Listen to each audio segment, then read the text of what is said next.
tal, don Jimmy? ¿Cómo está? Qué gusto saludarte, campeón.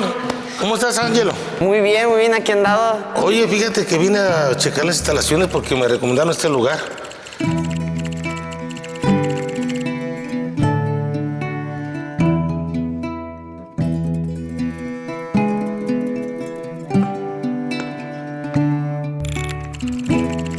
¿A quién quiere meter o...? A un sobrino mío, pues tiene ganas de ser boxeador y ahorita que estoy viéndote aquí, pues con mayor razón me estoy animando. ¿Qué recomendación me da esa parte del lugar que se ve muy bien? ¿El ambiente qué tal? Muy buenos entrenadores.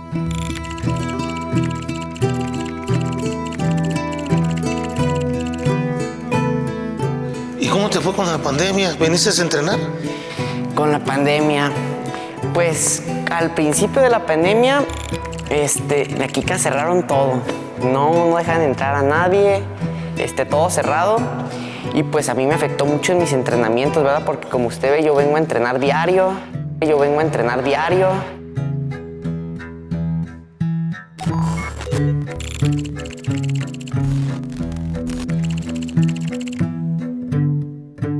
Entreno por la mañana, estudio por la tarde y vuelvo a entrenar otra vez por la tarde. El box, yo inicié por mi papá. Mi papá entrenaba box de chico, entonces a mí desde chico también me inculcó, me enseñó un poco. Y yo le dije, no, pues ¿sabes qué, papá? Me gusta el box, méteme. Entonces me llevó a un gimnasio particular donde se pagan las clases. Y pues ahí empecé, ahí entrené un año aproximadamente. Y después me metí acá a las instalaciones de CODE Jalisco, donde ya me empezaron a entrenar más profesionalmente. Pues mejor, ¿no? Y ya empecé a competir también. ¿Cuál es tu ilusión? ¿Llegar a dónde? Mi ilusión ahorita es llegar a los Juegos Olímpicos. Primero. Sí, llegar a los Juegos Olímpicos primero. Un nuevo contagio local por coronavirus en Pekín finiquitó este jueves la racha iniciada el pasado 24 de mayo de 18 días consecutivos sin registrar un solo positivo por transmisión local en China.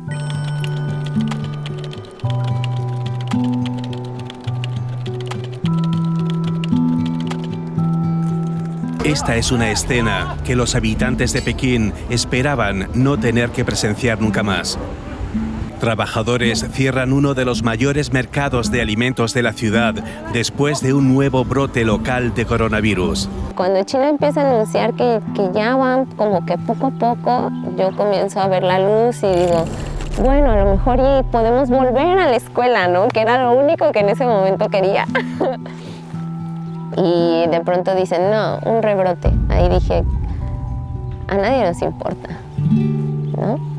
Puedo hablar por mí, pero como se escucha a nivel mundial, a nadie le importa qué está pasando, ¿no? Si yo no me enfermo, entonces no hay problema. Las personas también creo que ya estaban asumiendo un papel de rebeldía en el que psicológicamente ya no estaban bien. O sea, ellos ya necesitaban salir a algo, a lo que sea, ¿no? Extrañaba muchísimo ir con mis abuelos. Cuando sí íbamos era con cubrebocas, entonces al menos yo me enfadé, me estaba quejando muchísimas veces porque usamos cubrebocas y estamos en la casa de nuestros familiares. Cuando parecía prácticamente erradicado de China, el coronavirus ha resurgido en Pekín. Los primeros 100.000 casos fueron notificados en un periodo de 2 meses. En las últimas 2 semanas ha habido más de 100.000 casos diarios, explica el director general de la OMS. Los test masivos llevados a cabo de nuevo en Pekín son una clara muestra de que la actual crisis del coronavirus está aún lejos de haber terminado. La capital china vive un nuevo rebrote, si bien las autoridades anunciaban estar ganando esta nueva batalla contra el virus. Pues yo lo que pensaba era que en qué momento iba a terminar esto. Sabemos que la pandemia es mucho más que una crisis sanitaria. Es una crisis económica, una crisis social y en muchos países una crisis política. Sus efectos se sentirán durante las próximas décadas. A mí esto de la pandemia, para el nivel de boxístico que tengo, para poder ir elevándolo, a mí me afectó mucho, me paró, literal me paró en seco. Y yo siento que si hubieras proseguido con igual mis entrenamientos, hubiera podido mejorar mucho más. Y ahorita pues estuviera ya compitiendo como ya más como... Ya sí, tirando, ¿querés ser profesional o amateur todavía? Amateur, pero ya en unas competencias más oficiales. Más oficiales. Oye, ¿cuántos años tienes boxeando? Tengo 4 años Boxeando 4 años y medio más o menos. ¿De ahí para acá no lo habías hecho antes? Nunca. ¿O te gustaba la pelea en la calle? También me gustaba la pelea en la calle, pero pues el boxeo estuvo más bonito. Ah, qué bien. Entonces, ¿qué dice que de ahí empecé hace 4 años a entrenar ya formalmente y después te frenó? Me frenó, sí, ya me frenó.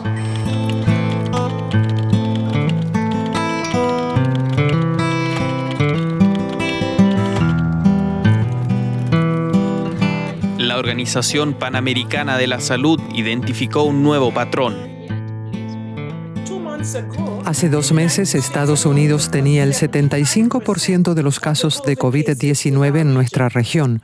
La semana pasada reportó menos de la mitad de los casos en la región, mientras que América Latina y el Caribe registraron más del 50% de los casos. América Latina y el Caribe es ya la segunda región con más muertos por coronavirus después de Europa. El trágico primer puesto lo ocupa Brasil, al que le sigue México, con 35,000 decesos por COVID-19.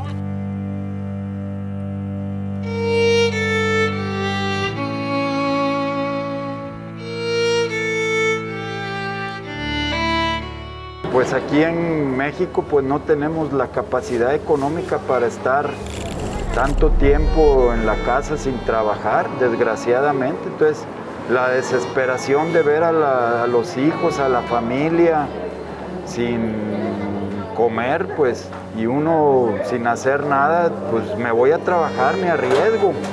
Y las autoridades, pues, oye, espérate, ¿qué haces? Pues necesitamos comer.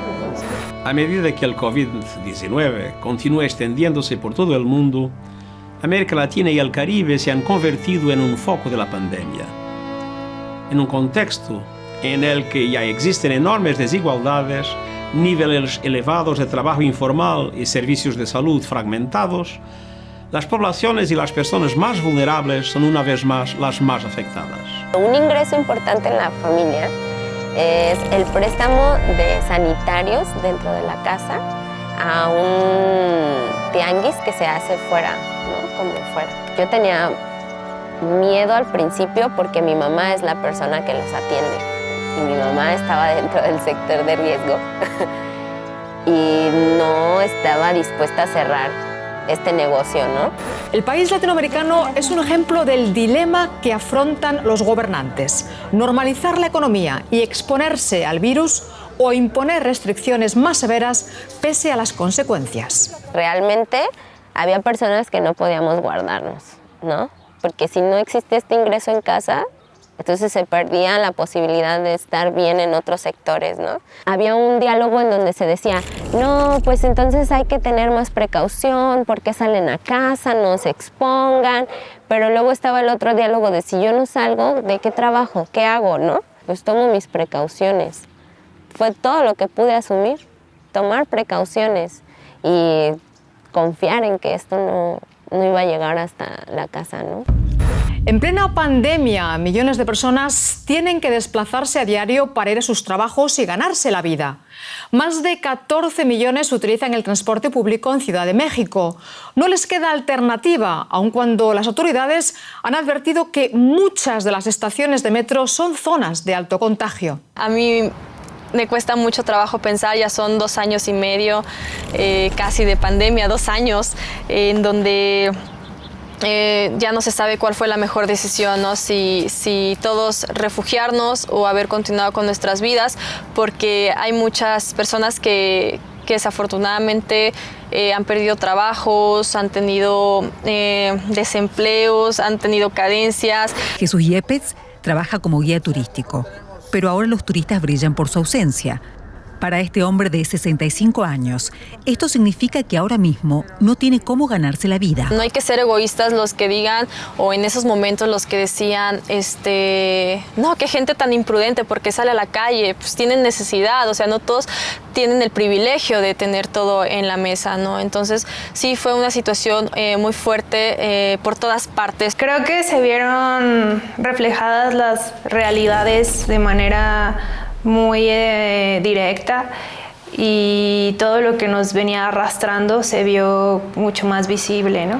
Una vez más se ve como como la diferencia de pensamientos y de realidades. Ajá.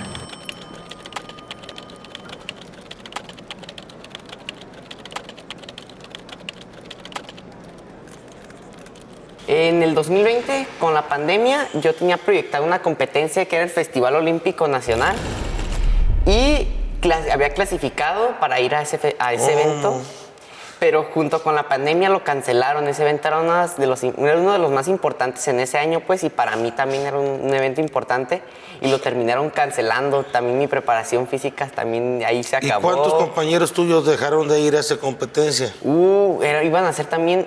Ese mismo evento iba a ser para toda la nación, entonces...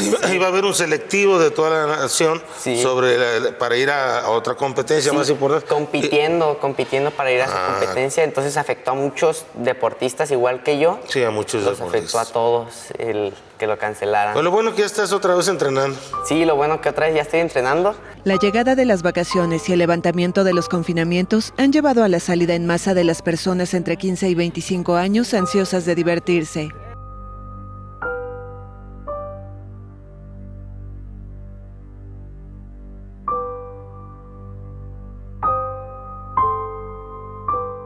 A la juventud se le decía que a ellos no les iba a llegar, que a los que más les iba a pegar eran las personas de 40 años en adelante y a los jóvenes no les iba a afectar tanto. Entonces por eso ellos no les interesaba tanto cumplir con las normas de sanidad y de salud, porque no les iba a llegar, no les iba a pegar. Entonces empezaron a salir y a irse de vacaciones y a tomar el relajo.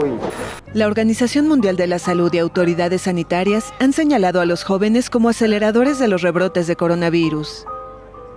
Michael Ryan, director de emergencias sanitarias de la OMS, hizo un llamado directo el jueves pidiéndoles que se pregunten, ¿realmente tengo necesidad de ir a esa fiesta? Igual que con los niños que se salen al parque, ¿verdad? Porque no vas a contener lo que es un niño, pues igual es un joven. O sea, es como muy absurdo pretender que puedas detener a la juventud, ¿no?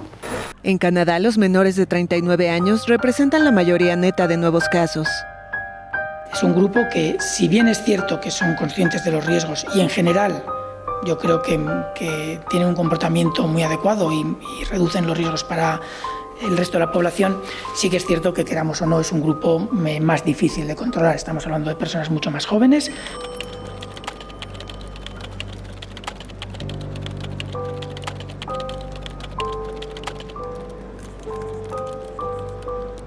El pasado 11 de agosto ha marcado un antes y un después en la lucha contra el coronavirus en Rusia. Tras meses de espera y una fuerte presión mediática, el gobierno anunció que la vacuna rusa fue registrada. Sobre las vacunas, lo que más me interesaba era no tanto por mí, sino para mis papás, familiares ya grandes. Sí estaba algo ansiosa y preocupada porque se solucionara esa cuestión. Rusia anuncia que la vacunación masiva en el país va a empezar aproximadamente en un mes. De hecho, el anuncio del presidente Vladimir Putin sobre el registro de la primera vacuna contra la COVID-19 sacudió al mundo esta semana. Y mientras que algunos aplaudieron este avance, varios países de Occidente pues no tardaron en expresar su desconfianza. Es muy contradictoria la información de las vacunas, ¿no? Es muy contradictoria. Lo que sí han dicho es que no te protege, o sea, que te va a dar más leve, que te van a garantizar que no te mueras. Pero de que te va a dar, ¿no? Entonces, bueno, y tampoco entonces tendríamos que ver cuáles son la costo-beneficio, ¿no? O sea, ok, sí no me va a dar tan duro, pero ¿cuáles son todos los efectos secundarios? Ahí es donde yo digo, la información no está bien dada porque no sabemos realmente a ciencia cierta los efectos secundarios de la vacuna, que cada uno tendría que sopesar libremente si con estos efectos secundarios me vacuno o no me vacuno, ¿no? Se prevé que las inyecciones a los ciudadanos comiencen a principios de 2021. Esta sería la etapa clave para frenar la propagación de la COVID-19 y poner fin a los tiempos de la pandemia. Yo anhelaba la vacuna, aunque también había mucha gente con miedo y sigue habiendo gente con miedo a esta vacuna. Pero era nuestra única esperanza. Si no era una vacuna, si no era un medicamento, o sea, ¿qué otra esperanza podríamos tener? O sea, fue muy esperada. Fue algo muy rápido porque generalmente tardan entre 5 a 10 años en poder crear una vacuna. Afortunadamente tenían avances sobre otras cosas, ¿no? Las autoridades sanitarias de varias naciones no han tardado en calificar la vacuna rusa de ineficaz e incluso de dañina. Las acusaciones se escucharon ante todo desde los países que participan en la carrera por la primera vacuna contra la COVID-19. Realmente pienso que es un conflicto político y económico, sí. Como de quién iba a tener el control. Esa fue la lucha que nos hicieron vivir a nosotros como seres humanos independientes a esta información, que sí había una pandemia mundial, sí había problemas que solucionar, pero también había muchos intereses de por medio, ¿no? Hasta un año podría adelantar la distribución en Latinoamérica de una vacuna contra la COVID-19 el acuerdo alcanzado entre el laboratorio argentino AstraZeneca, que colabora con la británica Universidad de Oxford, y la mexicana Fundación Slim. Azagatel lo ha dicho, ¿no? Tener muy en alto tu sistema inmune a base de hacer ejercicio, comer sanamente, sobre todo no tener miedo. Sabemos que el miedo, bueno, lo tienen científicamente comprobado, que el miedo te baja las defensas, el miedo te paraliza porque el cortisol y la adrenalina y la noradrenalina.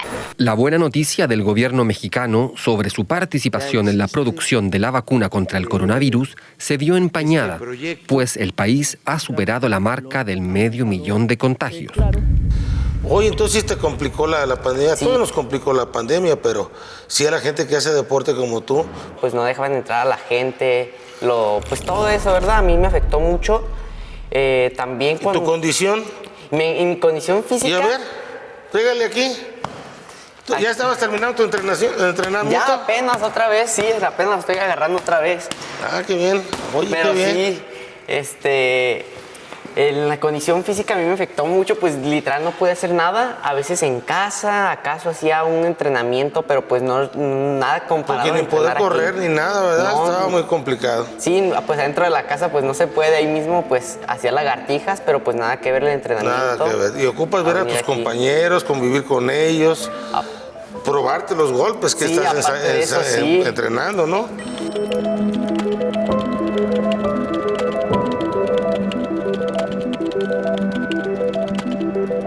Son cosas que no nos ha tocado vivir, no nos había tocado vivir, como te repito, porque pues estaba todo el engranaje dentro de nuestro círculo y de repente se empiezan a cortar empresas y empieza a afectarnos y a pegarnos.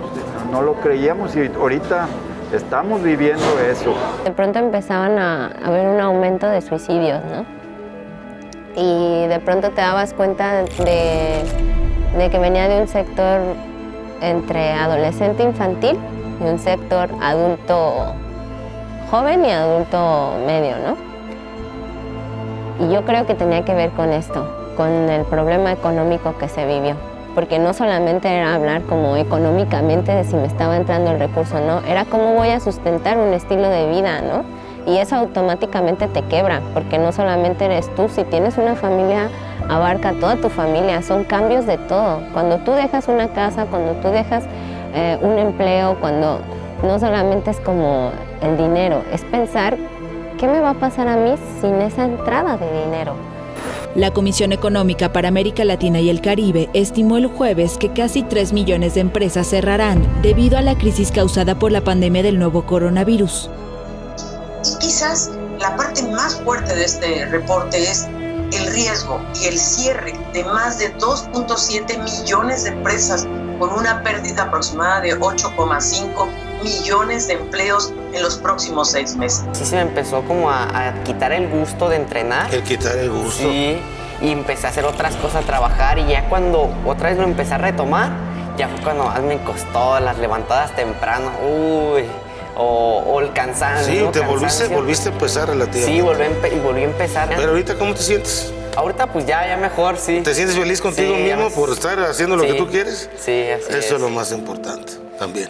Después de 6 meses de escolarización en línea, los menores de varios países de Europa vuelven a las aulas. En este curso, junto a los lápices de colores y los libros, el material escolar incluye gel desinfectante y mascarillas. Nosotros sin clases, pues yo creo que por la falta de seguridad en nuestros sistemas de salud, por eso seguíamos confinadas las clases, ¿verdad? Seguían virtualmente porque no teníamos seguridad de que los alumnos, los muchachos, no les fuera a afectar. El martes, Francia, Bélgica y Reino Unido abrieron sus escuelas de nuevo, pero la inusual vuelta al cole está marcada por las estrictas medidas de seguridad sanitaria impuestas para los profesores y estudiantes.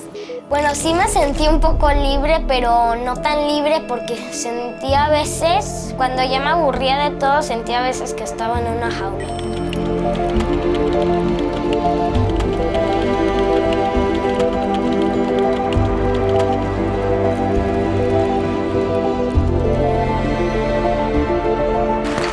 El cambio climático no se ha detenido a pesar del cierre de las economías durante la pandemia. Esa fue la advertencia de la ONU el miércoles durante la presentación de un informe sobre el estado del medio ambiente y el cambio climático. También la basura que se ha generado por esta situación, pues todos los cubrebocas, todos los guantes y toda la comida y todo lo que se pide a domicilio es demasiada basura y no... Creo que eso, en circunstancias normales no estamos al tanto de los desechos. Ahora con esto es como sumar un problema más. Este reporte es un catálogo de la crisis climática que está empeorando hasta ahora. Sí, las economías se detuvieron por la COVID-19, pero el calentamiento de nuestro planeta no ha cejado. Como muestra el reporte, las concentraciones de gas de efecto invernadero alcanzaron nuevos récords en 2020. Yo creo que después de la pandemia, ahorita hablando en la actualidad, entendías qué es lo realmente importante, ¿no? Como atendías, si antes había como una necesidad de adquirir ciertas cosas para sentir que vas mejorando, ¿no? Hablando solamente como del plano material, ¿qué vas a hacer con tu vida ahora? ¿Qué es lo más importante para ti ahora? ¿No? Y cuando esto empieza como a cuestionarme a mí, ojalá que a más personas también, pues te das cuenta que realmente el sistema material que estamos construyendo es tan frágil que en un segundo de COVID se acaba. Podemos usar la recuperación de la COVID-19 para crear una oportunidad real de poner al mundo en un camino sostenible. Por eso hemos llamado a 6 acciones relacionadas con el clima para dar forma a la recuperación. Debemos crear nuevos empleos y negocios en una transición limpia y verde. Dije, no manches, yo ya tenía la esperanza de que íbamos a entrar nosotros a presenciar y ya hubo otro rebrote aquí, entonces menos va a haber, si no había menos, vamos a poder entrar a una clase presencial y toda esa esperanza a muchas personas, a muchos de jóvenes igual que yo, de volver a entrar a clases presenciales, volver a tomar como tus estudios de nuevo, ¿verdad? Porque pues no es lo mismo estar así como bien y así. Pero lo bueno es que ya estás en el gimnasio. Sí, ya estoy en el gimnasio, sí. Ya estás por algo. Pues querido Ángelo, me da mucho gusto verte mirado aquí. Jimmy, sí. Voy a checar a la administración a ver cómo le hago para inscribir a mi sobrino. Sí, y te sigo, que sigas adelante, sigue dándole muchos golpes aquí al costal. Sí. Gusto saludarte, mi rey. Cuídese mucho, campeón. Estamos aquí, nos vemos. Bye.